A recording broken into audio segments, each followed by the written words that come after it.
আসসালামু আলাইকুম। আজকে আমি আপনাদেরকে যে ভিডিও দেবো এটা হচ্ছে নারী বা পুরুষের বিবাহ বন্ধ করা। বিবাহ বন্ধ করলে তার বিবাহ আর হবে না। প্রপোজাল আসতে পারে বা প্রস্তাব আসতে পারে, কিন্তু ভেঙে যাবে বা হবে না। ব্যক্তিগত যে কোনো কাজের জন্য স্ক্রিনে দেওয়া নাম্বারে সরাসরি ফোনে বা হোয়াটসঅ্যাপে যোগাযোগ করে যে কোনো কাজ করাতে পারবেন, দেশে বা দেশের বাইরে থেকে।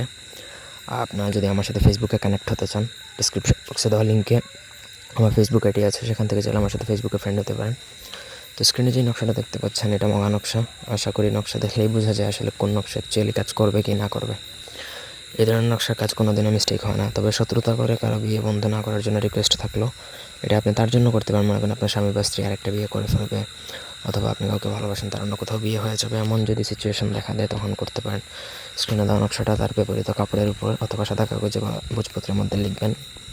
লেখার পর তার বিপরীত কাপড়ের মধ্যে লিখলে কিছু দেওয়ার প্রয়োজন নেই। আর যদি ভোজপত্রের মধ্যে লিখেন সেক্ষেত্রে অবশ্যই তার মধ্যে তার বিপরীত এক টুকরা কাপড় দিতে হবে। তারপর এটা পুরোটা নকশাটা মাদুলিতে ভরবেন। মাদুলিতে ভরা শেষ হলে সেটা তার বাড়ির রাস্তায় পুঁতে দিতে হবে। যদি সেখানে না পারেন তাহলে রাত্রিবেলা আপনাকে শ্মশানে বা কবরস্থানে দাফন করতে হবে। পুরো প্রসেসটা আপনাকে রাত্রিবেলাই কমপ্লিট করতে হবে, দিনে এর কোনো সহায়তা নিলে হবে না, কারণ এই ধরনের কাজ দিনের বেলা হয় না। সঠিকভাবে যদি প্রয়োগ করতে পারেন তাহলে আপনার কাজ 100% হয়ে যাবে, তার বিবাহ বন্ধ হয়ে যাবে ততদিন পর্যন্ত যতদিন এটা কাটা না হচ্ছে। তো আশা করি বুঝতে পারছেন। কোনো অংশ বুঝতে অসুবিধা থাকলে অবশ্যই আমাকে কমেন্ট করে জানাতে পারেন। আপনাদের ব্যক্তিগত যে কোনো প্রয়োজন আমার সাথে যোগাযোগ করতে পারেন। তো চলো আজকের ভিডিও। ধন্যবাদ সবাইকে। আল্লাহ হাফেজ।